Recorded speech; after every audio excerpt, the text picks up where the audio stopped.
Fala Fogão, tá começando mais um Radar Alvinegro, 28 de janeiro, e eu tô aqui pra gente poder trocar uma ideia a respeito dos dois assuntos que movimentaram o noticiário botafoguense no fim dessa sexta-feira. O destino de Herisson e também possível rediscussão da lei da SAF no Congresso.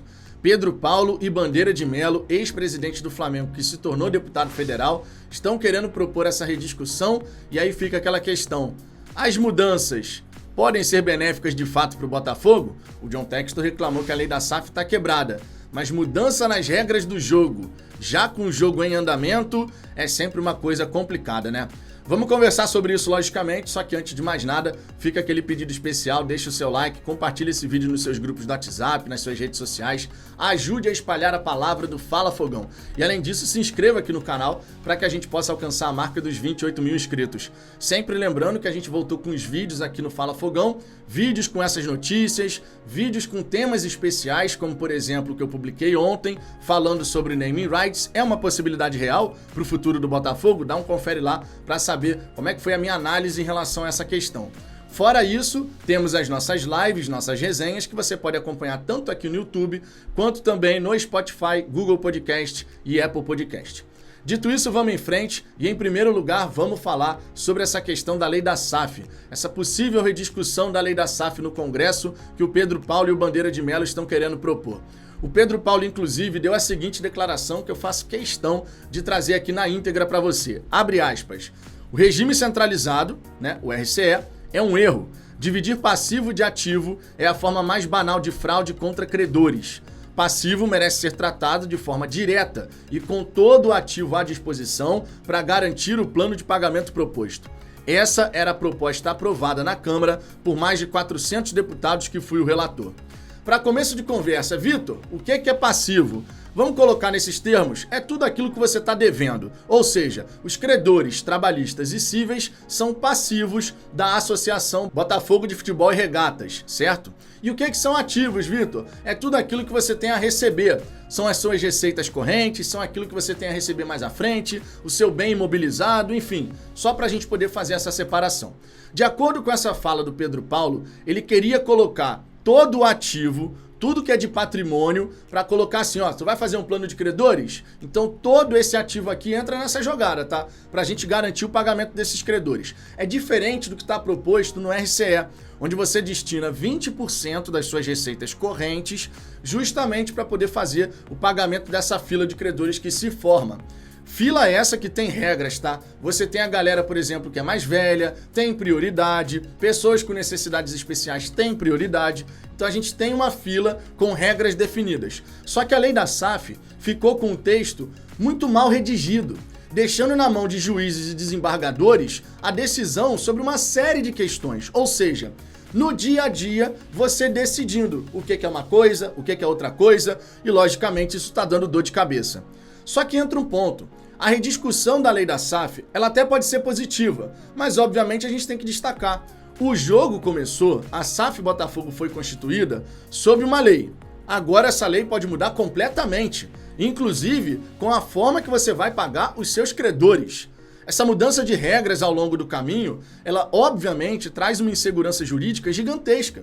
Sabe-se lá o que pode sair da cabeça dos deputados para poder rediscutir a lei da SAF. E também vale destacar, o Bandeira de Melo, ex-presidente do Flamengo, que se elegeu deputado federal, está querendo propor a Frente Parlamentar de Modernização do Futebol, para poder discutir tanto a SAF, quanto a governança dos clubes e a Liga Nacional. Enfim, é algo para a gente acompanhar, constantemente inclusive, porque afinal de contas, temos que saber se isso vai ser prejudicial para a SAF Botafogo ou não.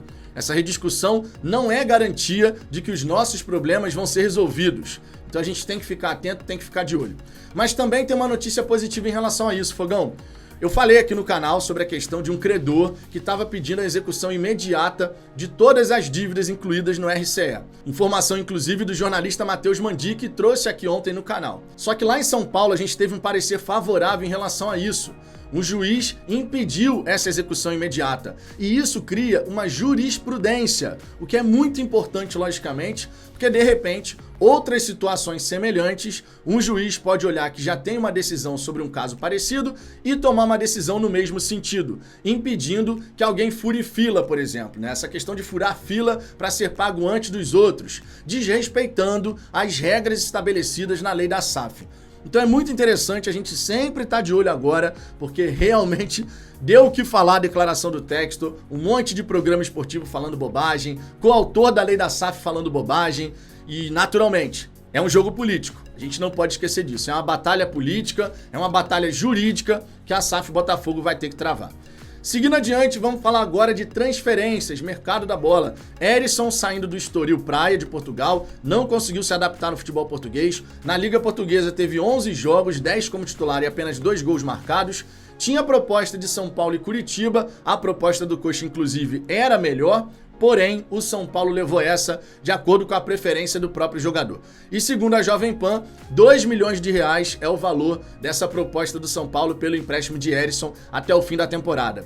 Desse valor, o Botafogo vai poder abater parte da parcela do PR e também do Tietê, né? Sempre lembrando que o Tietê foi comprado pelo Botafogo por 5 milhões de reais. E o Lucas Perry veio nesse acordo aí no ano passado do Náutico para o Botafogo, mas tinha contrato ativo com o São Paulo, logicamente, era jogador do Tricolor do Morumbi.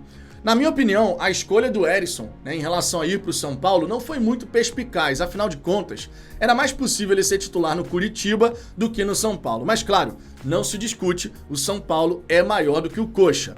No São Paulo, o Caleri é o titular e o Herisson vem para ser reserva, logicamente. E segundo Matheus Mandi, cláusula de metas e bônus propostas pelo São Paulo foram um atrativo para que a diretoria botafoguense aceitasse a proposta do Tricolor do Morumbi. Muito torcedor, logicamente, fica chateado. Pô, tu passou um jogador nosso que poderia vir pro Botafogo de volta, para um rival, para um time que vai disputar ali direto com o Botafogo.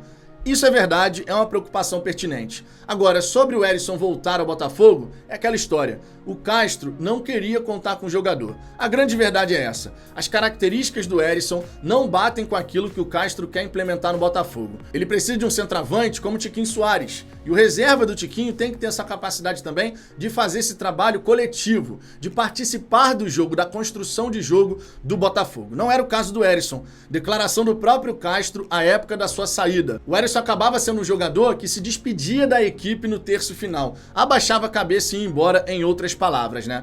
Então não cabia no Botafogo, vai pro São Paulo, se vai ser titular ou não, aí é uma outra história. A princípio, chega como reserva com contrato de empréstimo até o fim da temporada. Bom, Botafogo tá confiante que essas metas e gatilhos podem ser alcançadas, então vamos ver o que acontece no futuro.